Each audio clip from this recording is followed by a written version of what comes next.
Yeah.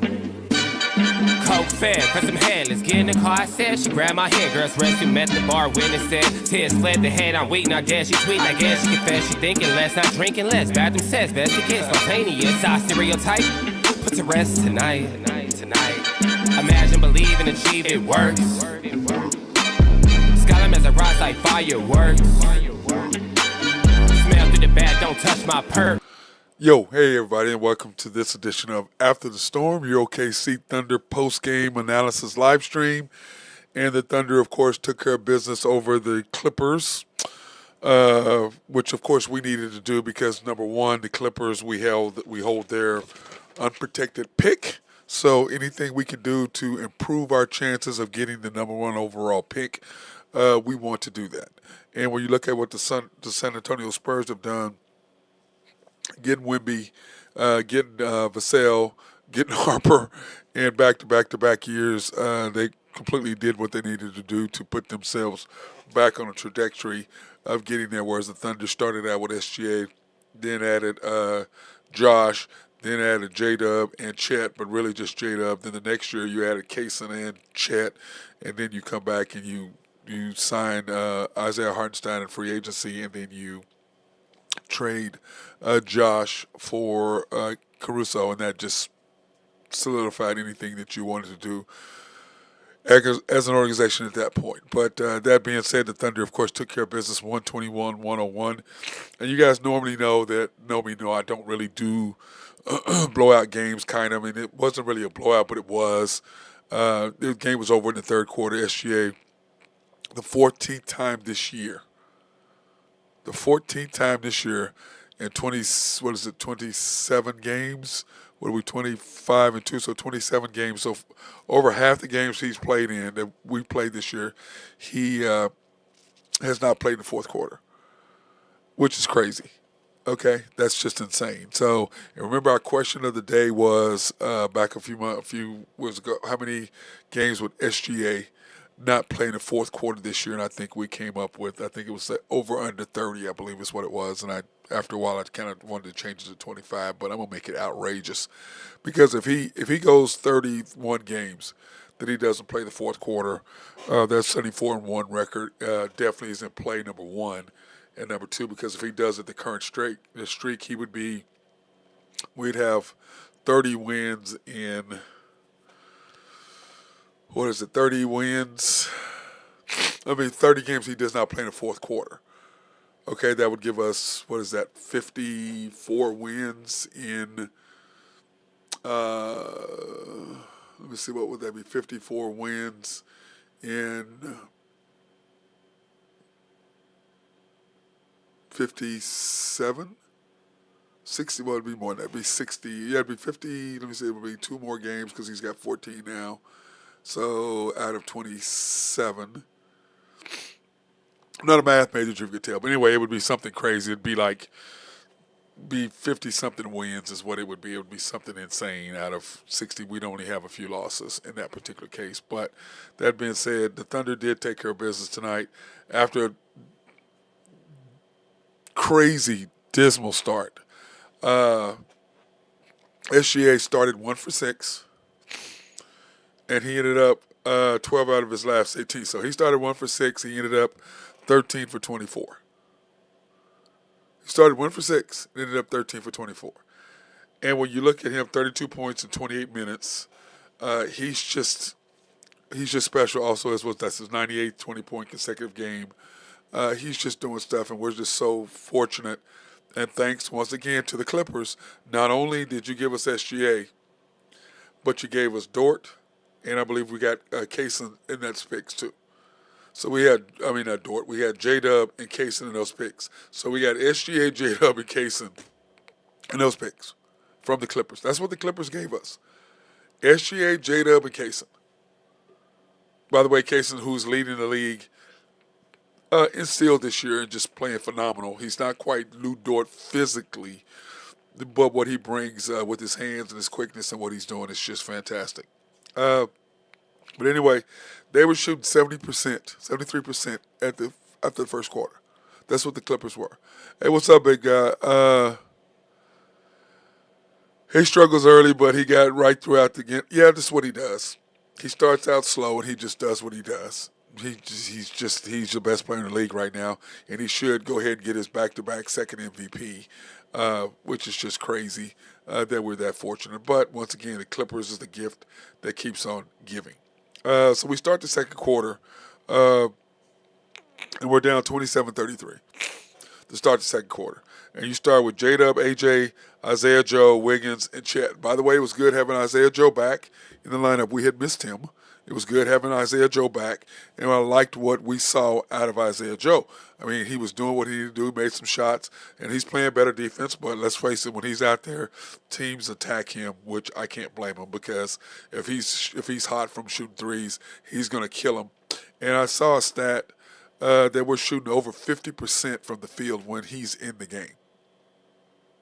So that tells you this, the fact that the defense has to shift towards him, allows more lanes for us to SGA to attack the basket. It allows more lanes for Chet to do what he does, and Kaysen and Caruso, and on and on and on. It should be 3 straight, but the league messed it up. I agree 100%. I say that I agree with you. We missed Isaiah Joe bad in the Spurs game. But like I said the other night after the Spurs game, we lost that game in the second quarter. When Chet hurt his ankle, up 16, getting ready to blow their ass out in the second quarter, Chet went out and they went on a 13-0 run. And that was the difference. But yeah, I agree with you that SGA should have won 3 straight. But like I have been saying forever, he hit the game winner against the Knicks. And by the way, what's funny about that, if you go back and look at that game, at the end, Dagnall's face, because he got pissed because, what's our boy? Josh Giddey passed to Shea instead of J-Dub. He was supposed to throw that ball to J-Dub, and he's like, hell no. I'm throwing this to SGA. We're trying to win. I ain't trying to do what you're trying to do. We're trying to win. SGA hits the game winner, and then he's out. Okay? He's out. He misses the Celtics, the 76ers, and the Pacers. Back to back to back. All those games were going to be on ESPN. He was going to get the exposure that he hadn't been getting all year, except if you've been watching us, which we had. That would have made the difference in him winning his 3rd straight. But like Shaq said, he should have won it. Stephen A. Smith said he should have won it. I said he should have won it, but there wasn't enough. We weren't on TV. I think we were on TV 20 games or something, 15 games. Well, I don't even know if there were that much. 15, 10. We were not on TV. So that had a lot to do with it. Yeah, game winners against Denver too. Yes, that's true. So, but when you look at the totality of this team, and you look at the way we started, which I like this lineup of starting the second quarter. I like it. And then you bring SGA in the game, and we're up 51-45. And you have SGA, Kaysen, Wiggins, Dort, and Chet. That's who you bring SGA in. And you take J-Dub out. And I've said this over and over and over and over. I'm a huge J-Dub fan. But when you pull him out for those 3-4 minutes, we make a run every single time. And Dagnall, I know that's his guy. And I know that the Thunder believe he has more upside in SGA, which is crazy because he doesn't have the handles. He just doesn't. So there's no way now. Defensively, oh yeah, he can guard 1 through 5. And there's no question defensively. SGA can play defense, but he's not physical and athletic the way J-Dub is. He's just not. But on the offensive side, this is what happened.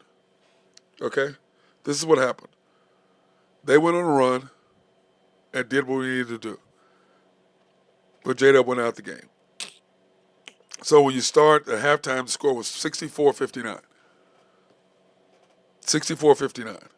Because we had made a little run and we kind of figured out what we needed to do to get these guys going. In the third quarter, which is where the game ended. The game was ending SGA, like I said, 14th game he has not played in the fourth quarter, which is insane. That's why I said over under 30. It's going to be pretty close. At first I made it because 2 years ago he only missed 5. There was five games in the fourth quarter in 23-24 that he did not play the fourth quarter. Last year he had 14 games that he did not play the fourth quarter. He's at 14 now through 27 games. He had 14 games last year. He did not play the fourth quarter. So in 3 years, he's not played in the fourth quarter in 33 games. Or 33 games, yeah, 33 games. He has not played the fourth quarter in 33 games. That's insane. Number one, to our defense. Yeah, you did say 38. You said over under 38, which I thought was insane when you said that. But that's that's that's the way that we're dominating defensively and what we're doing. So anyway, we start the third quarter, and we were struggling, kind of going back and forth.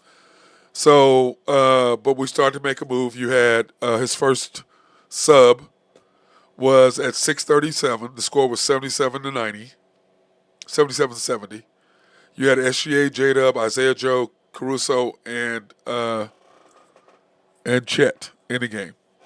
So at the 4:17 mark, which is about where he takes him out in the first and the third quarter, about the 5-minute mark, he took him out in the first quarter, 5-minute mark. Talking about J-Dub. So it's 83-76 with 4:17 to go in this third quarter. Okay, we're up 7 with 4:17 to go in the third quarter. SGA, Isaiah Joe, AJ Mitchell, Caruso, Carlson. That's your lineup. Okay? And then what do? 13-0 run.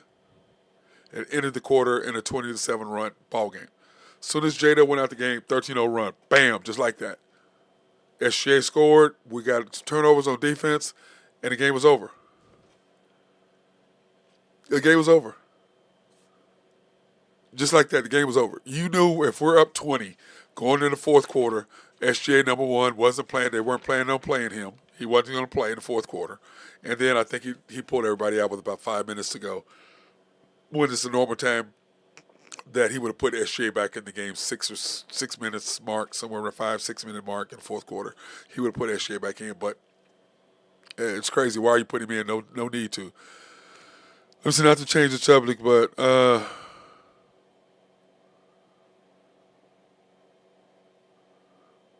oh, really?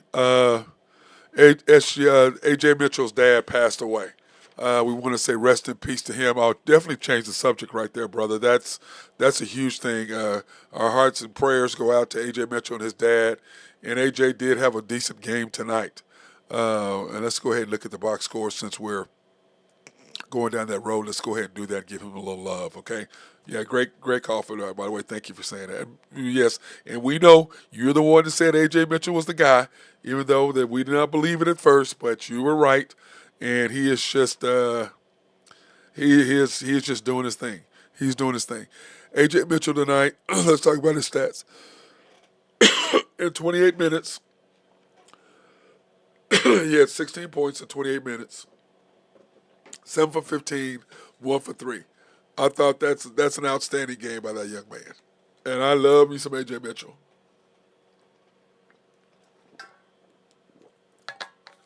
I just wish he passed the SGA more when they go for that, when he sets up that high screen. And then next year, AJ, please learn how to use your right hand. Learn how to use your right hand, brother. Other than that, I love me some AJ Mitchell. Played great defense tonight, I thought. He played really good defense. 2 steals. He was very handsy. He was very aggressive in what he was doing. And I just liked everything that I saw from A.J. Mitchell tonight. Chet, 31 minutes, 22 points, 8 for 13, 3 for 5. Chet was outstanding, 7 rebounds. I thought he played great. SGA, 29 minutes, 32 points. And think about this, guys. He was 1 for 6, like I said. He ended up going 12 for 18. It's just, how is he not the MVP? What are you looking at? Is he the best player now? What do you do? 13 for 24, 2 for 6 from 3, didn't shoot the ball, 4 from 6. Dude, make your free throws. How are you going to go 50, 40, 90 if you can't make your damn free throws? Bro, come on. 50, 40, 90. Because I want him to average 30 points, shoot 50% from the field, 40% from 3, and 90% from the line. Only person to do that has been Steph Curry.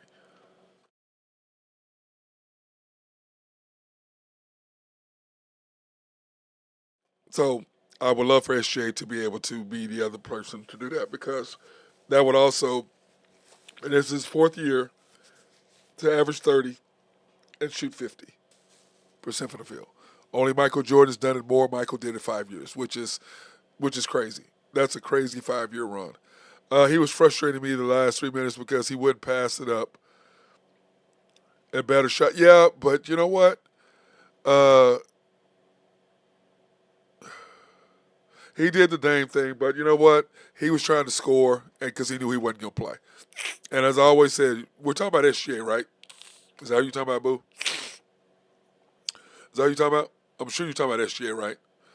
Yeah, anyway, but yeah, I don't have a problem with him scoring multiple times in a row because what it does, and I've said this over and over and over and over and over, when he scores 3 to 4 times in a row, our team takes a deep breath, we stop trying to make plays, and we just play. We're not playmakers anymore, we're just making plays. And that's the difference. When he's scoring multiple times in a row, our players become guys who make plays. They stop trying to be playmakers, which they're not capable of. Now, every now and then to make a play. Are you talking about AJ? Yeah. Okay, AJ, my deal with AJ is, bro, if I find out about your dad like that, hey, go ahead and do your business. I have no problem with that, yes. I have no problem with that. I don't.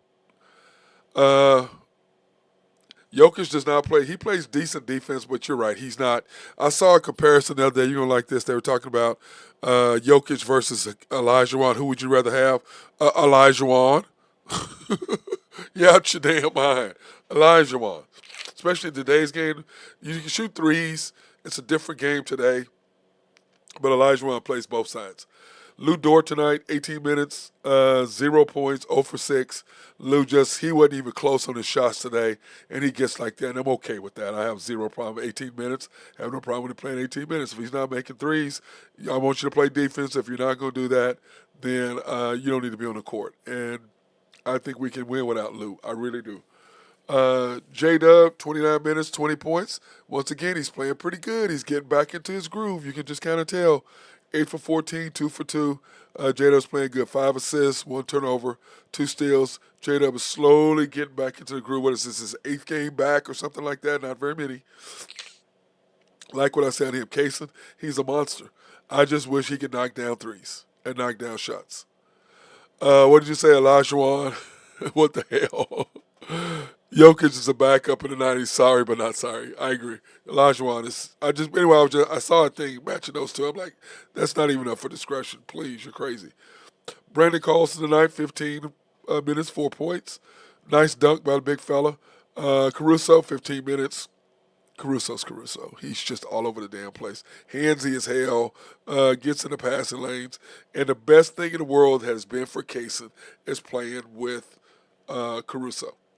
His game, his defensive thing has gone through the roof since playing with Caruso. I think he's just helped him so much. Now, if he could just shoot the ball better, and we'll go over their stats in a minute. Wiggins tonight, 5 points, 2 for 7, 0 for 2. I wish he'd just worry about shooting, not just catching the ball, shoot. Catch the ball, shoot threes, bro. Catch the ball. Be a 3 and D guy. Knock down the 3, D up, because that's what you were.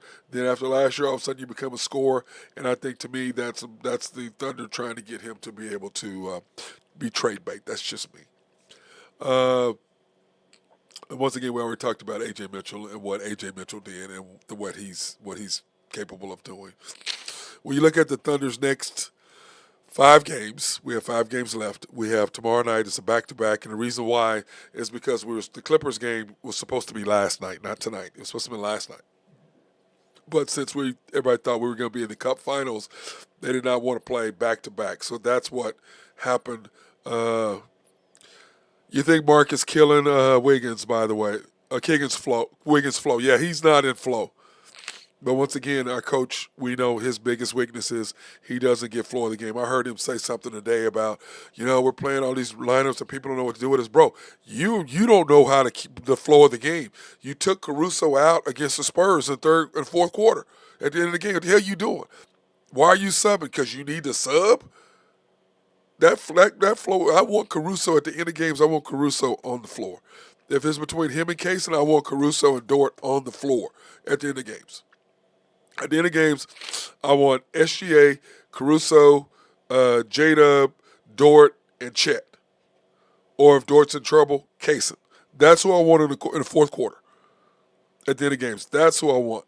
I don't get him. Anyway, the last 5 games, we got a back-to-back. We have the Wolves tomorrow night. So I'm sure we're going to load up and fly to them tonight. I'm assuming that's what we do. Since it's early, fly out, get there around 12:30, 1 o'clock in the morning, 1:30 in the morning, get some sleep, get up in the morning, get some shoot around, do your walks around, come back, take a nap, wake up, get your pregame, and be ready to go, which is what I always did. Got my nap in, got my pregame, or either got my pregame in, got my nap, and then went to the game. However, depends on how you like doing it. Then we come back with the Grizzlies. What day is that? The 22nd. That is a Monday night. We have the Grizzlies at home. Then we have a back-to-back again where we go to the Spurs, which I'm still planning on going to that game. That's my plan right now, is to go to San Antonio to play against the Spurs. That's to watch the Thunder Spurs. That's my plan at the moment. Then we have the Spurs again on Christmas Day. And then we have the Sixers on the 28th. And then who do we play on New Year's Eve? I forget, it's somebody that's the Sixers, or who do we play on Christmas Eve? I mean New Year's Eve, because we're back to playing New Year's Eve's games, which we play every year. And, which kind of sucks because I don't really go down. I hate downtown, and I've tried to go to those games, but it's just, to me, it's kind of like, It just doesn't really do it for me. We play the Portland Trail Blazers on Christmas Eve at 7 o'clock. But anyway, that's New Year's Eve. I'm sorry, New Year's Eve, not Christmas Eve, New Year's Eve. So that's our next 5 games. I believe we should go 4-1. If it's terrible, 3-2, but 4-1, probably we need to go 5-0. I would love to take care of business at the Wolves, to continue to say, you're not us. You're not like us. Handle the Grizzlies at home. Go to the Spurs. Revenge on what happened to them. Us shooting 9 for 37 for 3, which is why they won. But to me, the second quarter when Chet went out, that was the difference right there. We could not recover. And so I believe if Chet doesn't go out, that's what happens. Let me see. This is going to sound crazy, but you have Trey Jang to clear up a roster spot.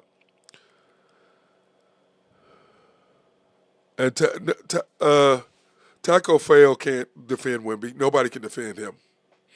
And what I've said over and over and over is about defending great players. Okay?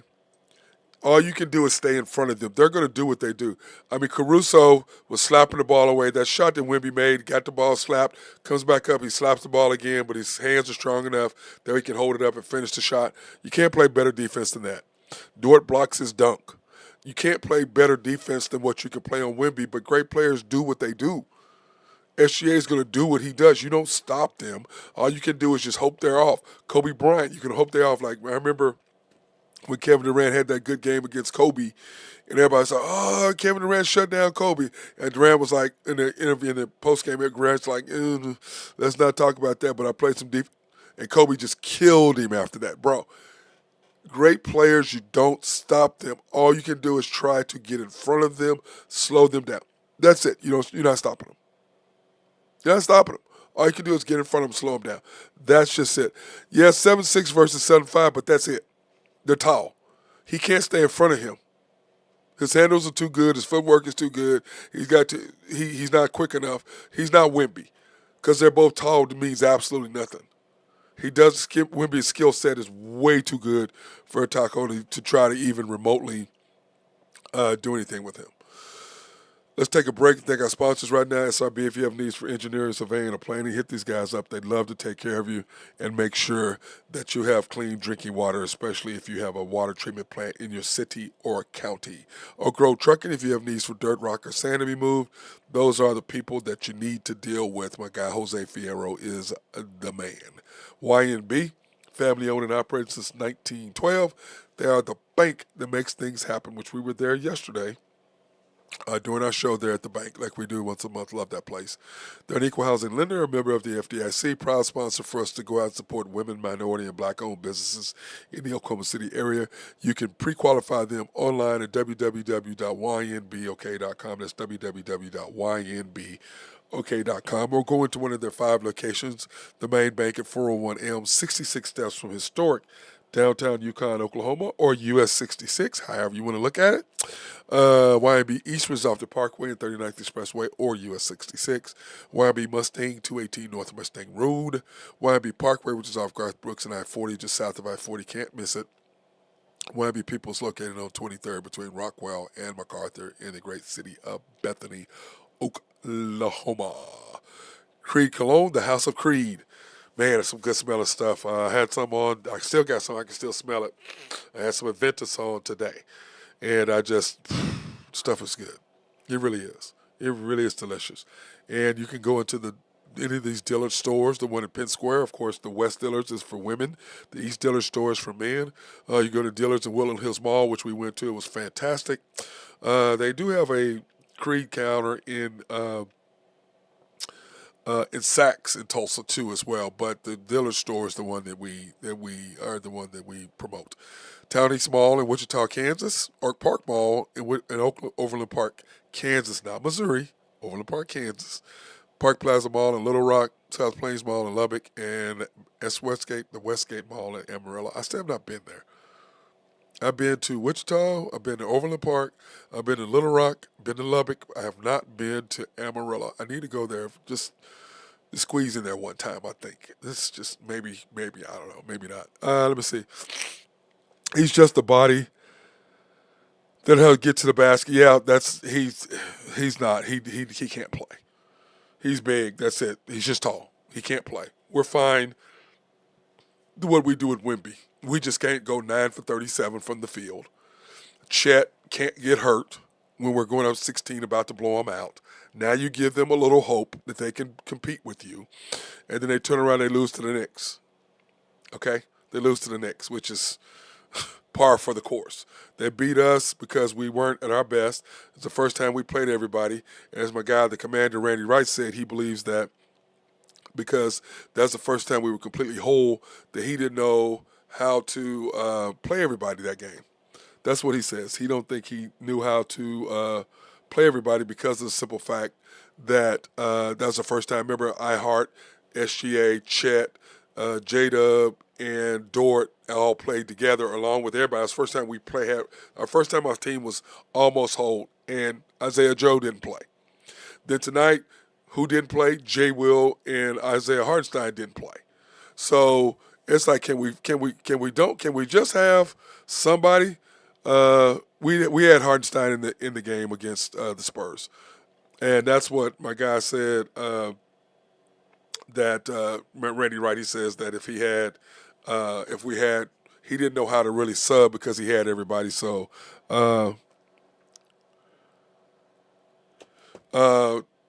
anyway, so that's part of it.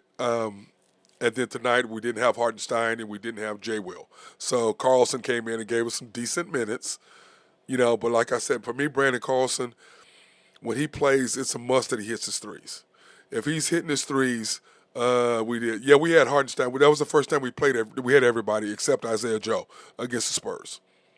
First time our starting five, which was J-Dub, SGA, J-Dub, Dort, Chet, and iHeart. First time they've all played together the whole year. And it was like, Randy believed that the commander, Randy Wright of YNB, said that he believed that it was just he didn't know how to sub people in because the lineup was all different. And I'm like, okay, that's fine if you want to do that. But at the end of the game, you took iHeart out. I mean, you took Caruso out. The hell you doing? And then 30 seconds later, you got to put him back in. But I believe being down one, I think we was 98-99. We get a steal. J-Dub misses an alley-oop. We come back, get the block, and Caruso misses the layup. I think if you convert on both of those and you go up, 103-99, I think if you convert both of those plays and you put pressure on them, I think that was the difference. But I still believe we lost the game in the second quarter. That's where I lost the game. But when you look at what the Thunder are doing and you look at what we're capable of, and you've got to rest your deals on your defensive side of the basketball. That's what you've got to do. And this is it. Net efficiency, we're 5 points ahead of where we were last year. 5 points ahead of where we were last year. Defensive efficiency first. We're third in offensive efficiency, which is not on here. Opponent's field goal percentage first. Opponent's pips, points in the paint, first. And when you saw what they did tonight as far as points in the paint, what we did to them tonight and what we did, I mean, it was just fantastic. Points per game off turnovers, 24 first. Deflections, 23 a game first. Percentage of three-point shots contested, first at 19.7. We don't give you open looks. We make you make shots. That's been the Thunder's key. But to me, the stat is up at the top. Defensive efficiency and net efficiency. Those are the two things, and deflections. To me, those three things are the things that separate us from everybody else. Because what deflections end up doing what? Deflections end up doing steals. And we've talked about this till we're blue in the face, or till I'm blue in the face. Steals and contested threes. Contested threes usually bring long shots. Long shots equal transitional baskets equal flow of the game. Deflections end up leading to steals, which leads to transitional baskets, which leads to flow of the game. Those are what those stats do for us and what we're capable of. That's what happens. So when you look at what the Thunder are doing and you look at how we're doing things and the way we're winning, that's how. That's how. And you've got to continue to do that and continue to put pressure on people. And if you can do that, you're going to win a bunch of games. And I talked to somebody last night, and got something in my eye right there that's driving me crazy. I talked to somebody last night about 70 wins. And this is what they said. If the Thunder had 71 wins with 5 games to go, you rest everybody. If you've got a 10-game lead, 11 point, where it doesn't matter if they play. And my deal is this: I don't want to do what we did last year. We rested so long that by the time SGA came back, he sat for what was it, 13 days, 14 days, 13 days? He didn't play. And he was rusty against Minnesota. He was rusty against Memphis. And he still didn't get back into the flow of the game probably until the third, game 3 or 4 of the Denver series.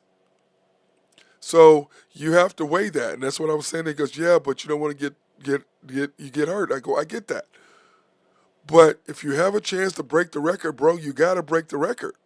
You can't leave your fans, because even if you win it all, they're going to talk about what?